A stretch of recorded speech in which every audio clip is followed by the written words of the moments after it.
네, 안녕하세요. 청미래 농원 대표 이준협입니다. 오늘은 제 이농장에 나와 있습니다. 요 오른쪽에 있는 삽을 가지고 배수로 작업을 하고 있는데요. 이 배수로 작업은 매년 하는 건 아니고요. 3년에 한 번 이렇게 합니다. 3년에 한 번 하다 보니까 여기에 미꾸라지가 지금 왔다 갔다 하는데 미꾸라지가 많았습니다. 제초 작업을 하면서 한 30마리 이상 본 것 같습니다. 그런데 이런 또랑이 옆에 있더라도 나무가 성장하는 데는 보시는 것처럼 이상이 없습니다. 나무가 잘 컸죠. 병충해도 없고요. 올해는 특히나 꽃매미가 거의 없습니다. 원래 2년 전에 3년 전에 피크를 찍고 작년에 좀 발생이 감소했는데 올해는 보시는 것처럼 꽃매미가 전혀 없죠. 그 밑에다 알 까놓은 것도 없고, 그래서 올겨울에는 뭐 할 일이 없습니다. 원래 겨울에 한가할 때 꽃매미 이제 알을 방제하기 위해서 이렇게 밭에 나오곤 했는데 올해는 꽃매미 알이 없기 때문에 방제할 필요가 없다 이렇게 생각을 하고, 이런 추세로 가다 보면 내년에는 꽃매미가 더 없을 거다 이런 생각을 합니다. 올해 비가 많이 와서 없는지는 모르겠습니다.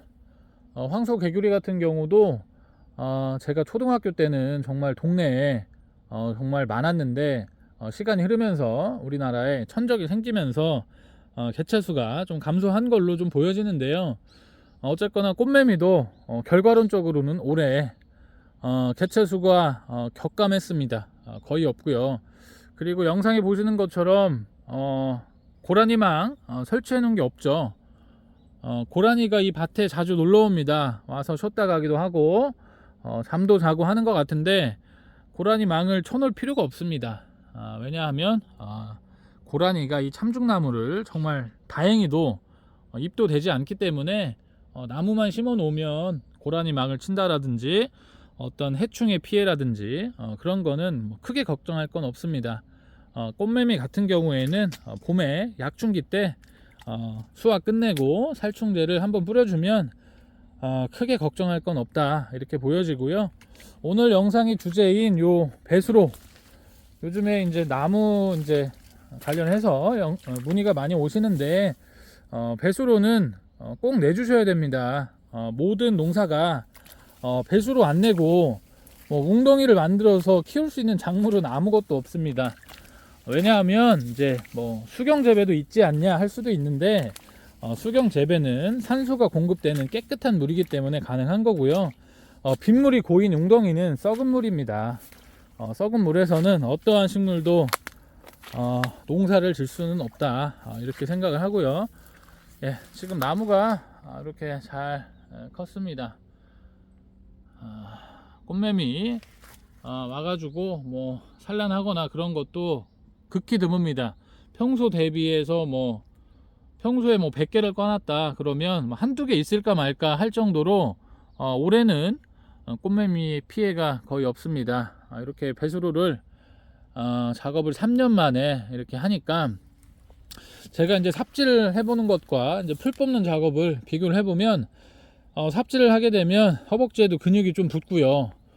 뭐 상체에도 근육이 좀 붙습니다. 그래서 어떤 헬스장에서 벤치 프레스라든지 스쿼트라든지 이런 운동 효과가 있는 반면에 제초 작업은 그냥 그 힘은 들진 않지만 작은 힘으로 장시간 쭈그려 앉아서 풀을 뽑아야 되기 때문에 몸이 지치는 게 좀 있습니다. 그런데 이 삽질은 힘들지만 하고 나면 몸에 좀 근육이 붙고 힘이 붙는 그런 걸 좀 느꼈는데요. 이 나무 같은 경우에는 잘 아시겠지만 수확한 뒤에 할 게 별로 없어요. 별로 없다기보다는 거의 없습니다. 그리고 이 시기에 보통 배나 사과나 어떤 과수에서는 수확을 해야 되고, 수확한 뭐 컨테이너 박스를 콘티박스라고 하죠. 플라스틱 노란색 박스를 날라야 되고 뭐 트럭에 실어야 되고 그런 고된 작업이 있는데, 이 참중나무 같은 경우에는 무거운 걸 들 필요도 없고요. 또 이 시기에는 할 일이 없습니다. 이 나무가 이제 이렇게 잘 컸고 이제 양분을 좀 빨아먹고 한 달 정도 뒤에 서리를 맞으면서 낙엽이 질 텐데요. 그때까지 아무것도 안 해도 되고요. 또 그 상태로 겨울을 쭉 보내고 봄이 됐을 때 뭐 과수 같은 경우는 체리든 사과든 배든 전지를 많이 해줍니다. 그리고 새 가지를 또 묶어서 철제에 결박도 하고 그런 엄청난 노동력과 농사 지식이 있어야 되는데 보시는 이 참중나무는 낙엽이 지고 아무것도 할 게 없습니다. 내년 봄에 봄이 오면 수확만 해주면 됩니다. 그리고 또 우리나라에 제가 전화를 받아보니까 전국 각지에서 이제 연락들을 많이 주시는데 아무래도 지구가 또 온난화가 되고 하다 보니까 사과나 배가 재배할 수 있는 곳이 점점 북쪽으로 올라가더라고요. 그래서 이제 저희도 배 과수원을 했었는데 지금 충남 논산의 기후하고는 좀 잘 맞지는 않는 것 같다. 해마다 그런 생각을 했었지만 이 참중나무는 해가 갈수록 우리나라 전국의 기후에 좀 맞는 것 같다는 느낌이 듭니다. 점점 재배 경계가 충남 천안 정도였다면 과거에는 지금은 경기도 북부까지 올라가더라도 재배하는 데는 문제가 없을 거다, 이런 생각이 들 정도로 길가에도 이 참중나무하고 비슷한 가죽나무라고 있습니다. 그거는 유통도 되지 않고 먹지도 않는 나무인데 학명으로는 그게 가죽나무고 지금 앞에 보이시는 나무는 참중나무가 맞습니다.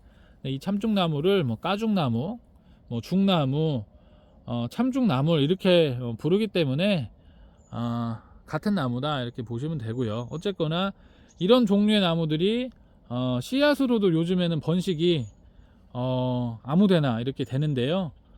중요한 것은 이 참중나무는 씨앗으로 자연 상태에서는 번식이 안 됩니다. 야산에 가서는 이 참중나무가 거의 보기 드물고 목재용으로도 이제 생각하신다고 하시는 분들이 많이 계세요. 많이 계신데 제가 봤을 때는 목재용으로도 굉장히 우수하다, 이런 생각을 합니다. 왜 그러냐, 이 나무가 빨리 크기도 하지만 요거를 목재로 활용 가치는 앞으로 높을 텐데 우리나라 국민 소득이 뭐 4만 달러 5만 달러 가겠죠. 10년 뒤 20년 뒤에 그럴 때 수공업이라든지 이런 쪽으로 어떤 시장이 열릴 거다 생각을 합니다. 더 크게 해서 수요와 공급이 절대적으로 부족할 나무가 이 참중나무 목재다, 이런 생각을 하고요. 저도 이제 뭐 머릿속으로 구상은 하고 있는데 벌써 이제 저보다 한 발 앞서 그 목재용을 또 실천하시려는 좀 분들이 계신데 참 대단하다라는 생각을 좀 합니다.